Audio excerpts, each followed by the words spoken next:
Galera da Geração Teen, paz do Senhor Jesus, tudo bem com vocês? Olha só, Harry Potter, monstros, elfos, fadas, magos, objetos sagrados, amuletos. Será que tem problema eu me envolver com essas coisas? Não sai daí que hoje a escola está quentíssima. Nós vamos estudar hoje sobre ocultismo. Então, se você ainda não fez isso, lava seu rosto aí, senta aí num lugar claro, pegue seu papel, sua caneta, sua Bíblia e sua revista, que nós vamos estudar a palavra de Deus. Se você ainda não fez isso, adquira aqui, a nova revista. Estamos na lição de número 3, os desafios da atualidade. Uma revista sensacional. Se você ainda não tem, procure seu líder, seu pastor, procure adquirir. É uma revista que está com design novo, temas maravilhosos. Na aula passada a gente falou sobre o desafio dos games, né? Falamos de jogos e como eles nos prendem. Falamos sobre santidade. Ainda falaremos sobre drogas. Vamos falar ainda sobre massinha de modelar, o convívio com a família, etc.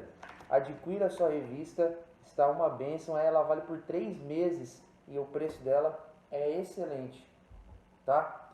Então abra aí a sua revista, se você já tem, na lição de número 3, o desafio do ocultismo. Antes eu quero ler com você a mensagem valiosa que diz assim, abra aí, se você não tiver, a revista em 1ª carta de João, no capítulo 4, um pouquinho antes dali de Apocalipse, versículo 4 também.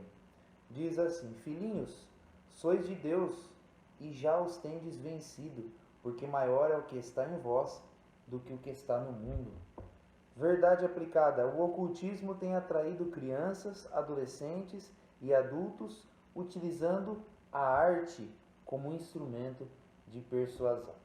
Se você ainda não fez, siga a gente aí nas nossas redes sociais aqui da Debrais Americana. Nosso pastor presidente tem abençoado vidas pregando a palavra de Deus, uma mensagem de esperança sempre. Então, siga a gente aí para que você possa receber muito conteúdo abençoado, conteúdo de Deus para a sua vida. Amém?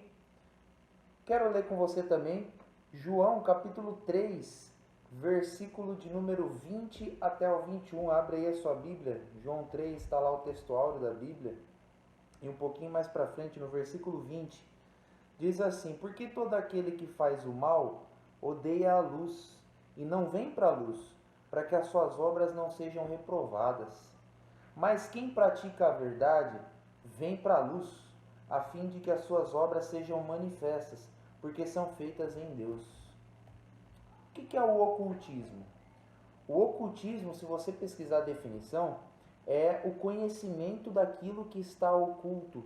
Ou eu poderia dizer também daquilo que está em trevas, daquilo que está escondido. E o que Jesus falou aqui nesse texto é que quem está escondido é porque não quer que as suas obras, aquilo que está fazendo, seja manifesto. Mas quem está fazendo coisa boa, vai para a luz para que aquilo que ele está fazendo se manifeste. Pare para reparar aí na sua cidade, no seu bairro, nos lugares que estão bem iluminados. Você vê criminalidade? Você vê gente se drogando? Você vê gente se prostituindo nos lugares mais iluminados? Não vê. Porque a luz repele as obras que são repugnantes, obras que as pessoas não querem ver, obras que são condenadas, condenáveis. É por isso que sempre que tem alguma coisa ruim, essa coisa ruim geralmente acontece onde não há luz. Onde não há luz. O que é a escuridão? É a ausência de luz. Quero ler também com você em 1 João capítulo 1, lá um pouquinho antes de Apocalipse, versículos 5 ao 7. Esta é a mensagem que dele ouvimos e vos anunciamos, que Deus é luz e não há nele trevas nenhumas. Se dissermos que temos comunhão com ele e andarmos em trevas, mentimos e não praticamos a verdade. Mas se andarmos na luz, como ele na luz está, temos comunhão uns com os outros, e o sangue de Jesus Cristo, seu Filho, nos purifica de todo o pecado. Artes mágicas, ocultismo, essas práticas que são condenadas por Deus. São práticas que a gente vê muito em filmes, em séries, mas por que que elas despertam tanto a nossa curiosidade? Por que elas despertam tanto? Por que que a gente fica instigado a querer saber? O primeiro ponto é por causa exatamente dessa pergunta, o que está escrito nessa pergunta que eu falei, a curiosidade. Tudo aquilo que está escondido, ou tudo aquilo que a gente não pode, desperta em nós algo curioso. Isso não é novo. Lá no Jardim do Éden, eles tinham milhares de árvores para usufruir todos os frutos que ele quisesse, sem pagar nada, sem ter algum valor cobrado. Eles podiam pegar tudo, mas eles queriam exatamente a fruta que eles não podiam comer. O ser humano tem isso. Isso faz parte da natureza caída do homem, da gente querer aquilo que não pode, aquilo que não é correto, aquilo que está escondido, né? Quem sabe se eu falar alguma coisa alto, poucos prestam atenção. Agora se eu falar bem baixinho, isso desperta a curiosidade. Isso desperta a curiosidade. A primeira coisa então que o inimigo usa para tentar te atrair para essas coisas é a curiosidade. A segunda coisa é o marketing. O inimigo ele descobriu que se ele mostrar as coisas do ocultismo, as coisas próprias dele, de uma maneira bonita, a gente começa a olhar com outros olhos. Então você vê hoje filmes contendo bruxarias, filmes contendo magia, filmes contendo espíritos malignos, mas mostrado de uma coisa boa. Quem nunca assistiu um filme da Disney que tenha uma cena assim? São vários. Quem nunca assistiu uma série, né? Tem uma série recente aí que chama Lucifer, né? E ela mostra o personagem de tal forma que você começa a gostar do personagem. Mas a gente sabe quem é Lucifer, ou quem era Lucifer. O marketing, ele está fazendo, através da arte, que essas coisas deixem de se parecer como horríveis, como perigosas, amedrontadoras, para parecerem com coisas boas. Essa é uma das estratégias que o inimigo usa. Não caia nessa cilada. Tem muitas coisas hoje nessa lição, mas eu vou passar algumas resumidas para você. A terceira coisa que o inimigo usa para atrair as pessoas para esse tipo de prática, você vê ali no Harry Potter poderes especiais, você vê em outros filmes fantasiosos ou até de terror, poderes, coisas sobrenaturais, coisas que fogem da naturalidade. Como que o diabo faz para atrair a gente para isso? O imediatismo. O imediatismo. Quando nós pedimos algo para Deus, não necessariamente ele vai fazer na hora que a gente quer. Mas o diabo, ele dá na hora como forma de enganar quem está pedindo. Quantos são os testemunhos de pessoas que pediram dinheiro para o inimigo? E ele dá o dinheiro, mas tão rápido quanto ele dá, ele tira o que ele deu e tira todo o resto da pessoa. O diabo é o maior enganador. A Bíblia diz que ele é o pai da mentira. Essa é a única coisa que ele criou, a mentira. E a verdade é que o ocultismo é uma grande mentira, é uma grande ilusão. A quarta coisa que o inimigo usa, o desejo de poder ou de dominar isso. Você adolescente que está me ouvindo nessa escola dominical, quem sabe você tem esse desejo de ter o poder. Né? Quem nunca se imaginou com os poderes do Harry Potter? Quem nunca se imaginou com os poderes de algum super-herói? Quem nunca se imaginou?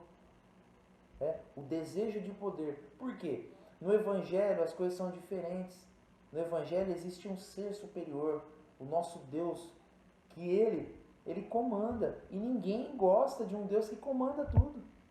Ninguém gosta de um Deus que é soberano. Isso não é confortável para o homem ele gosta de mandar. E o diabo ele faz um convite enganoso, porque ao mesmo tempo que ele dá, depois ele toma, ele cobra. Né? São vários testemunhos que falam isso. Mas Deus, você tem que se submeter à vontade dele. E aí quando você se submete que você encontra a verdadeira alegria. Mas o diabo, ele te dá um pouquinho de poder e aí depois ele te escraviza. Depois ele escraviza. As pessoas que fazem contato com esse tipo de coisa, eles buscam imediatismo. Eles buscam aquilo que é na hora. Ah, eu faço isso e eu ganho isso em troca. Com Deus não é assim. Com Deus, a vontade dele é perfeita, a vontade dele é soberana, a vontade dele é plena, a vontade dele acontece no momento certo. Ele não escraviza a gente. Certa feita os discípulos queriam sair de perto de Jesus e ele falou, vai. E vocês? Vocês não querem ir também? Porque ele nunca escraviza a gente. Ele sempre deixa que nós façamos de maneira voluntária, de maneira espontânea. E é por isso que o inimigo ele consegue atrair tanto para essas artes. Mas Aleph, por que eu não posso? Por que eu não posso me envolver com essas coisas? Eu vou falar aqui alguns pontos, se você estiver se interessando, anote se isso está falando com você.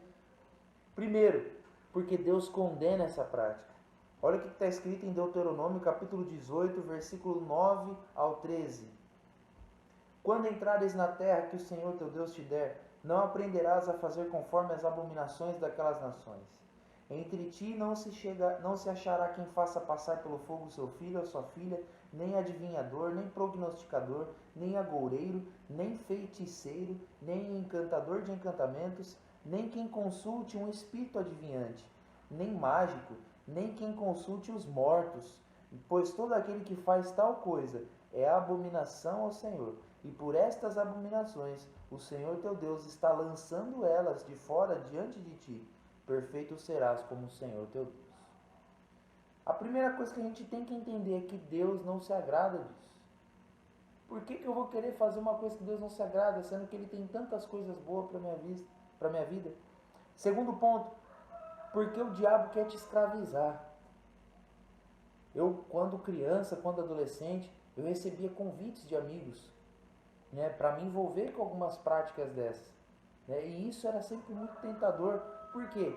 Você acha que isso é inofensivo, você acha que você está no controle, mas isso não é verdade. Quem já assistiu aquela série Stranger Things sabe que lá na série tem um portal que é aberto e por ela passam monstros que começam a assolar a cidade, e esses monstros só passam pelo portal, ou seja, são brechas que são abertas na nossa vida.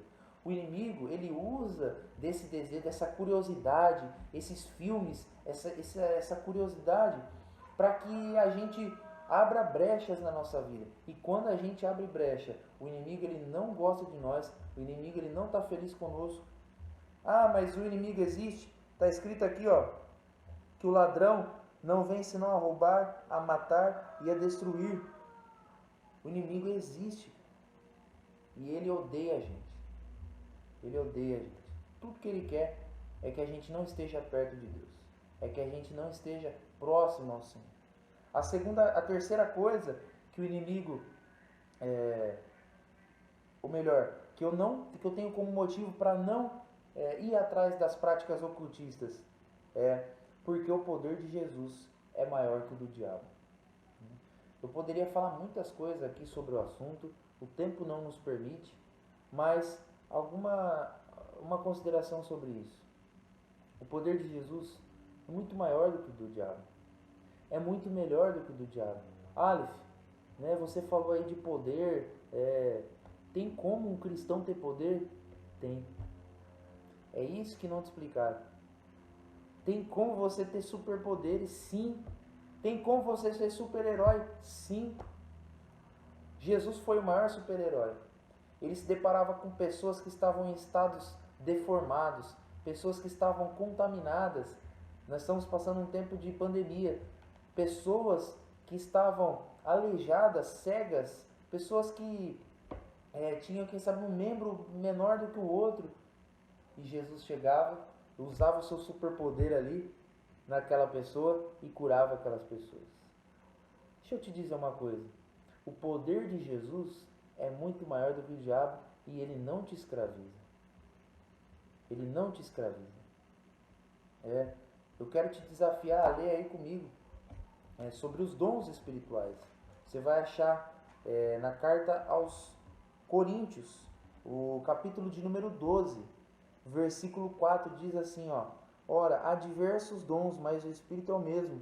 E aí depois ele fala no versículo 7. Mas a manifestação do Espírito é dada a cada um para o que for útil, porque a um pelo Espírito é dada a palavra de sabedoria, a outro pelo mesmo Espírito a palavra da ciência. Olha aí, ó, superpoderes, cara. É que você nunca ouviu com esse nome, mas são os dons do Espírito Santo que ele distribui para quem ele vê que vai ser útil.